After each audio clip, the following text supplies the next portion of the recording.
Okay, guys. I'm here to give my review of SummerSlam 2017, which took place from the Barclay Center on August the 20th, 2017. This is one of five videos you're going to get from me this week. It's going to be a rare 5 video a week upload. It's going to be a rare now 5 uploads in a week. Because I have 5 things I legitimately am going to talk about. We have the SummerSlam 2017 review coming up, which I'm filming now, which this is. Then tomorrow I will give my review of Power Rangers Ninja Steel episode 11. Then Wednesday is part 3 of the WWE 2K18 roster reveal, which I will give a thing about. Thursday I have a retro review coming of a WCW show. And Friday, I will review episodes 1 through 4 of the Mae Young Classic. I'm going to lump the Mae Young Classic episodes all into one block.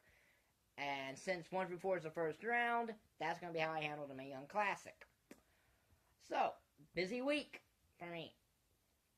One of the few weeks I have planned out, ironically, because generally I don't plan my videos out. Anyway, SummerSlam 2017. The kickoff started with Jason Jordan and Hardys against the Miz Taraj in an empty arena match, because it was. And that's a shame, and the match wasn't that great, but Miz and Miz Taraj win when Miz pins Jason Jordan, who the Jason Jordan experiment as a single wrestler is failing miserably. That's sad, but it's the way it is. It's failing miserably here. So then we had the Cruiserweight Championship match. Akira Tozawa defending against Neville. Really good match. Again, very few people saw the match, but it was a very good match. Neville won with the Rings of Saturn, with the Red Arrow, and regained the Cruiserweight Championship. So the King of the Cruiserweights went back on his throne. So then we got the best match of SummerSlam. It wasn't even on the main card. It wasn't even on the main show. The Usos versus the New Day for the SmackDown Tag Team Championship. Really solid match. A really exceptional match, much like their Battleground match. The Usos eventually won with a double super kick to Big E, and it is a crying shame that this match was not on the main show. The fact that it was on the kickoff show is a massive problem. But that's the way it is. The proper SummerSlam kicked off with John Cena versus Baron Corbin. John Cena opening a pay-per-view in 2017. I think the last time he opened a pay-per-view was 2009 at Judgment Day, if I'm not mistaken. This was not a bad match, but it wasn't good. It kind of was a burial, but not a big a burial that would happen later in the show. Cena wins with 1 attitude adjustment. 1. Every other person he's fought this year and last year, it's taken more than 1 AA to beat, and Baron Corbin gets beat with 1 attitude adjustment. What a sad state of affairs Baron Corbin is. So then we got the SmackDown Women's Championship match. Natalya versus Naomi. Baron Corbin and John Cena, 2.5 stars. Naomi and Natalya for the SmackDown Women's Championship. Very good match. Nothing wrong with this match. Natalya blocks the split-legged moonsault, then puts Naomi in the sharpshooter, and Naomi taps out. I was expecting a Carmella cash-in, because I think it would have made a lot of sense for her to do that at SummerSlam, given that last year's SummerSlam reaction that she got is why she's a heel in the first place. But they didn't do that. But, yeah, so good for Natalya. Natalya deserves to have a title run. She's only had 1, and that was 7 years ago almost. And she's been in the company since, I think, 2009. So, yeah. 3 stars for Natalya and Naomi. So then we get the Big Show and Big Cass with the Enzo Amore in the shark cage. This match was what you expect it to be. Not good. It was a very, very bad match. There wasn't technically anything bad with it, but Enzo got annoying. He actually got out of the cage, got booted by Cass, who then gave a couple boots to the Big Show, and Cass won. Like he should have, but 2.5 stars. Well, this match really should have been on a kickoff show and put Usos New Day there, because it would have made this pay-per-view exponentially better. So then we get Randy Orton versus Rusev in a match that technically, if you blinked, you missed it, as it goes all of 10 seconds. Now, okay, Rusev got some stuff outside the ring, but that didn't count officially. The official match was 10 seconds. Bell rang, Orton did an RKO, won the match. So Rusev got buried probably to China, and he may not actually recover from that. I gave that half a star just because of Rusev's selling of the RKO, where he spiked himself. Then we get the Raw Women's Championship match. Alexa Bliss versus Sasha Banks. Good match.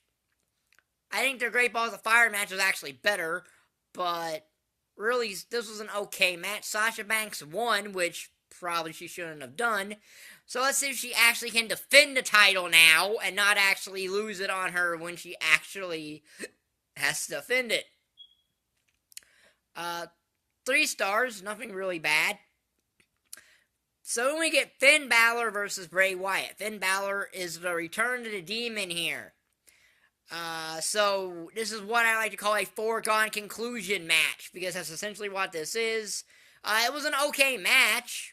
Balor got out without injuring himself, so that was always nice. Balor hit the coup de grace on Bray Wyatt and won the match, so now they're 1-1, and so they're clearly going to have a rubber match. I'm guessing at No Mercy, which is a Raw pay-per-view. For the first time ever, it's been a Raw pay-per-view, by the way. Yeah. As in, first time since solo branded pay-per-views, Raw's been a... SmackDown has always had No Mercy. It had it in 2003, it had it in 2004, and it had it in 2005, and 2006. 2007 was, although the pay-per-views were joined then, after No Way Out, so this is Raw's first No Mercy pay-per-view. The last No Mercy that SmackDown did was good. I don't know if I can say the same thing for Raw No Mercy. We'll find out on the 24th. So yeah, 3 stars for Bray and Balor, not bad.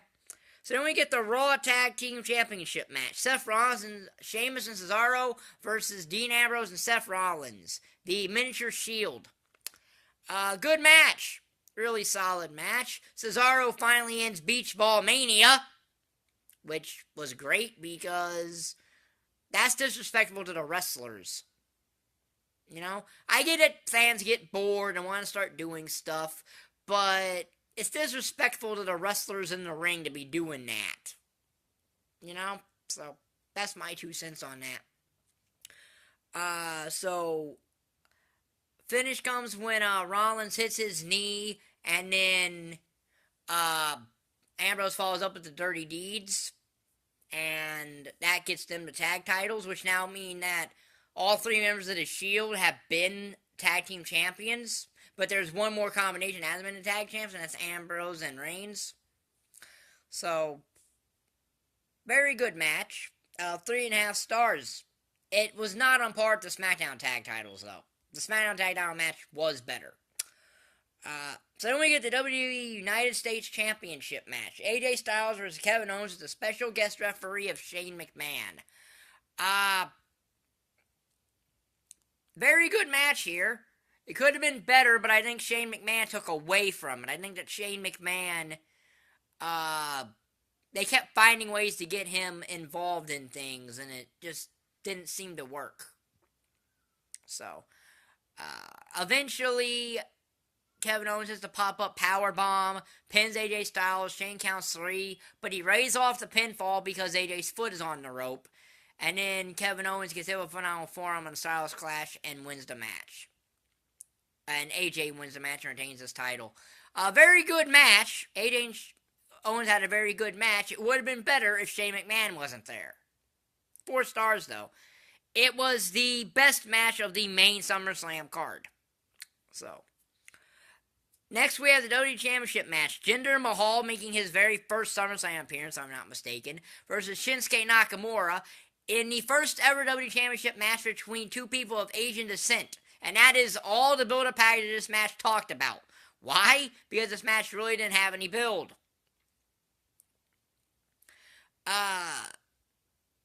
It was an okay match, 3.5 stars. I mean, it wasn't anything stellar, but it wasn't bad. Jinder won by pinning Nakamura to Colossus after the Singh brothers interfered.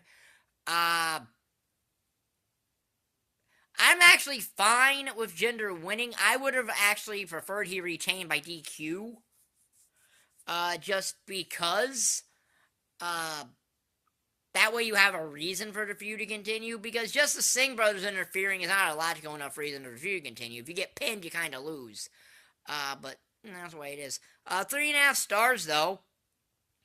I guess this thing will blow off at Hell in a Cell in a proper build match. And another thing, Nakamura probably should not have walked out of the title anyway, because I don't think he's ready on the main roster for it yet. That's just the way it is. 3.5 stars. Now, I will also say that Jinder Mahal is failing as a WWE champion. Probably outside of India anyway, but he's failing as a WWE champion. So you do need to get the title off of him, but you need to make sure that Nakamura is ready to hold it. And I don't really know if he is yet. Maybe after a one that has well over a month's build to Hell in a Cell, maybe we can find that out. So then we get the Fatal 4-Way for the Universal Championship match. The match that is pretty much the only thing anyone cared about on this show. So it had to deliver, and it did. And ironically, all 4 of them really helped deliver it. Brock Lesnar made Braun Strowman in this match, as it's Brock versus Reigns versus Strowman versus Samoa Joe. Brock Lesnar made Braun Strowman a main event player by going through 2 tables and having one tipped upon him. That made Strowman a big deal. And that was all on Brock. It wasn't on Roman or Joe, so it was all on Brock. Match itself, really solid. It really delivered. 3 stars. Yeah, so 3 stars. Really enjoyed the match. So, the rating for this is somewhere in the C range. I'll figure it up and it'll be in the description.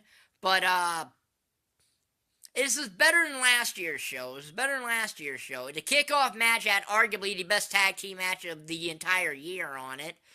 The U.S. title match was good. The Universal title match delivered. The tag title match I thought was decent. Both women's matches were decent. The only things that really bring this card down, Cena Corbin was even okay for what it was. So really the only things that bring this card down are Orton and Rusev and Big Show and Big Cass. That's really it. That's the only thing that really brings this card down, in my opinion. So, if you like this video, like button down there, subscribe button down there, and thank you for watching. Tomorrow will be my Power Rangers Ninja Steel episode 11 review. So, thank you for watching. Bye.